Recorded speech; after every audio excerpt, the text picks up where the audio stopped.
เส้นทางบ่อแก้วนะนี่ก็รถติดขนาดพี่น้องมีการซ่อมแปลงทางระหว่างลงน้ำทาหาบ่อแก้ว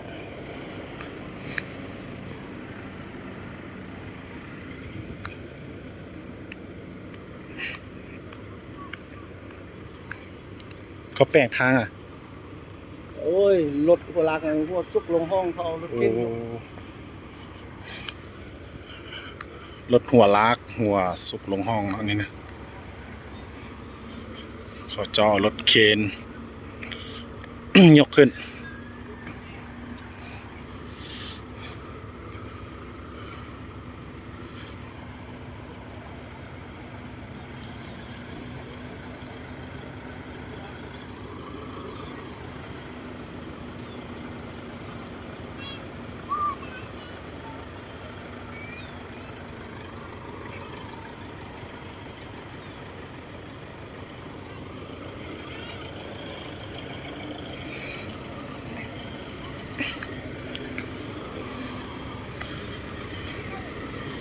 รถติดยาวเหยียดเลยตอนนี้ก็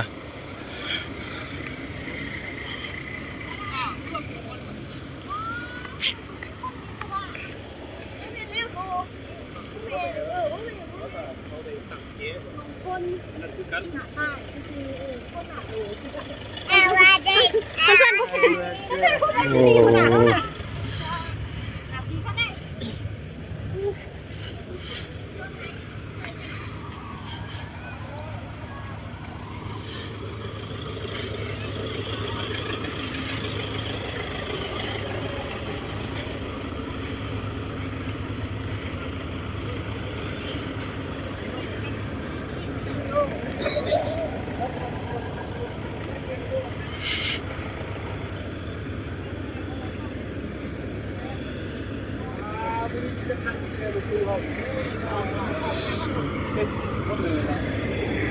ลมเลี้ยงผมมันเลย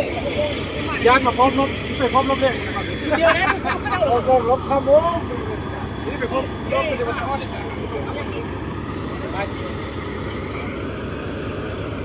ก็เนี่ยเราไปยูสเนี่ย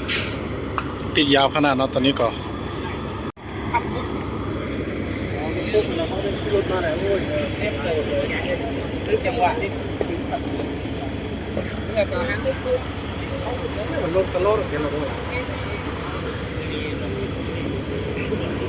คนที่เราเลือกมาเนี่ยเราต้องไล่มาบ้าง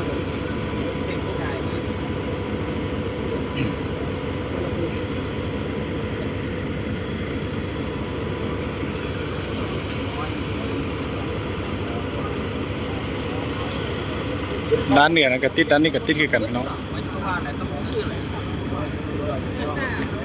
ถ้ามันลง15มันคือบ่อนั่นแหละ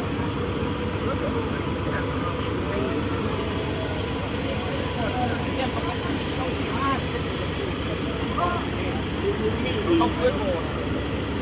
เอาวิ่งเนี่ยเรื่องปุ๋ยเขาแล้วก็ทิ้งผู้ไปเห็นด้วยฉันมันดาวโครถฉันก็เอาจัดไปไหมเขาทิ้งมันก็ทิ้งว่าได้เป็นร้อยเขาเรียนเท่าไหร่ตัวอ่านเป็นรถอยู่ด้วยแล้วไปเลยไปเส้นนี้เร็วคือมีมันก็จะเกิดแหวน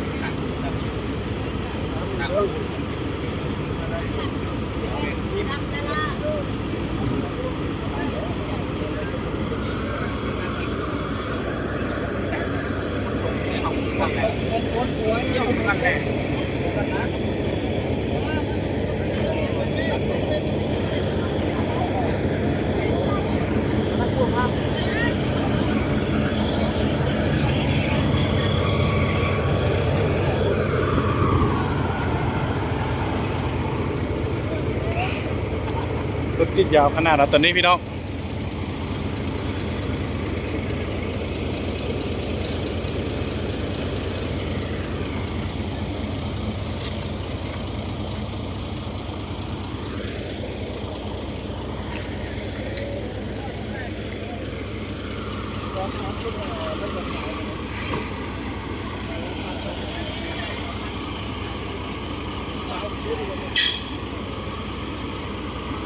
ดว่ามาบ้านเราใกล้มันจะเอาหมดตกใจเนาะเรื่องดูแต่ว่าเขาต้องรถถึงเขารอดอยู่โอ้ตัวเขาต้องรอดเราเรียนนี่คือ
รถติดยาวเหยียดไปเลยครับน้อง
แล้วหัวมันไปใส่ปะ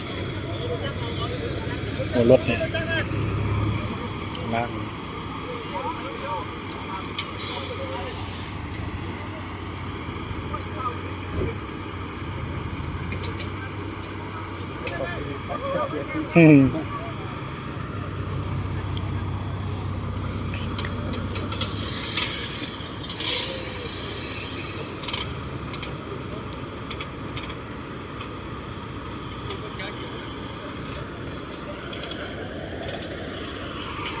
ติดยาวขนาดเราทำนี้กับติดที่กันนะ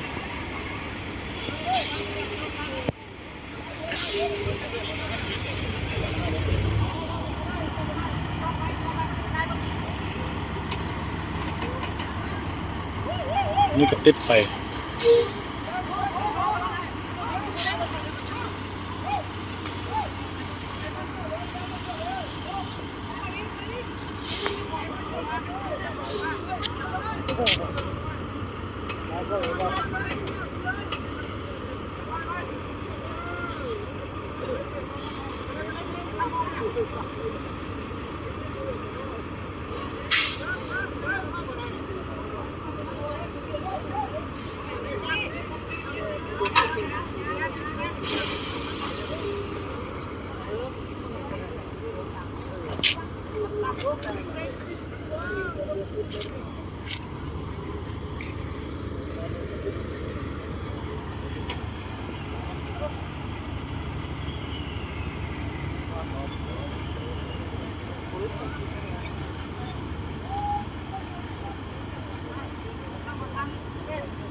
นี่ก็เป็นวันที่19เนาะของเดือน4 2026เนาะรถหัวลากตกห้องอยู่เส้นทางระหว่างหลวงน้ำท้าบกแก้วนั่นเนี่ยเดี๋ยวไว้สายนั่น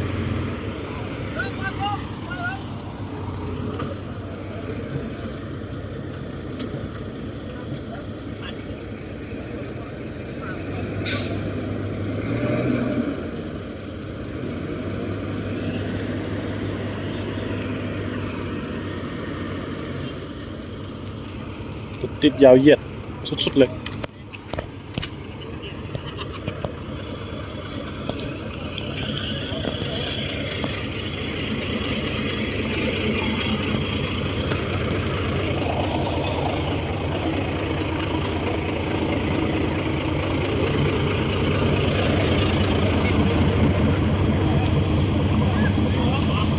โอ้โหนี่บ่ยันตาย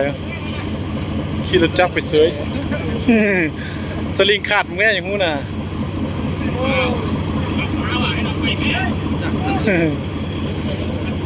ดึงใหญ่ยางเลยโบราณก็บอกแก้วน้ำจักแน่น่ะ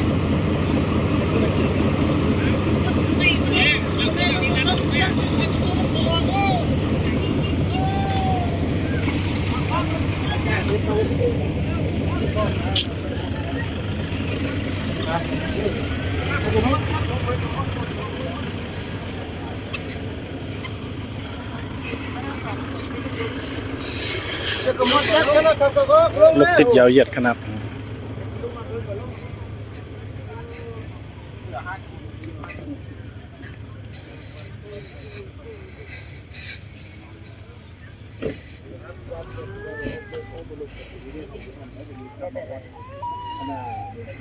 น้ำเลือดมีไก่น้ำแพงมาในเรื่องลึกต้นดินตันไทยเลยทุกคนออกอะไร จะใช้เวลาดนขนาดพี่น้องทีแก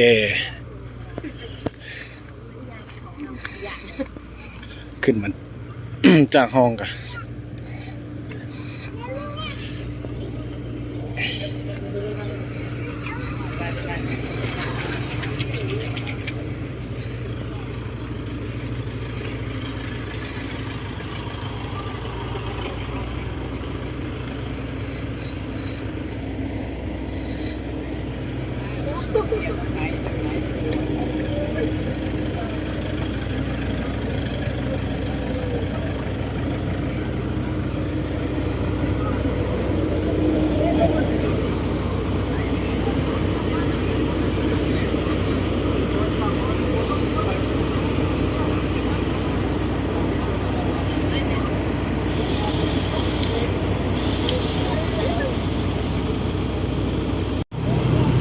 ตอนนี้ก็ขึ้นมาเท่าน้อยแล้วเนาะ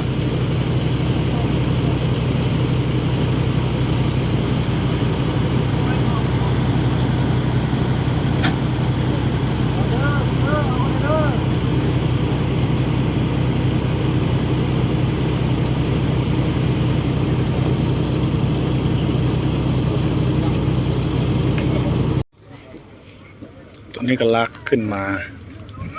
ตายหมดแล้วเนาะทาง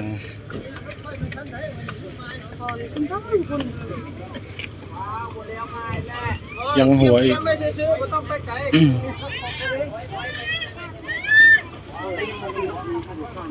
หัวเกือบหลุดตอนนี้พี่น้อง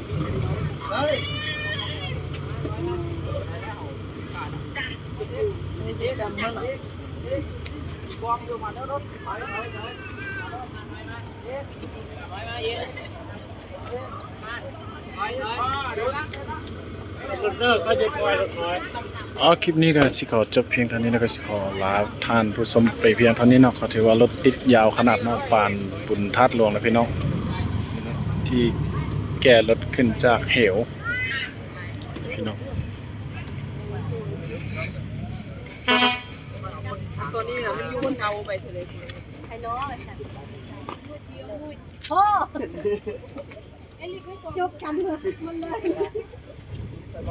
ย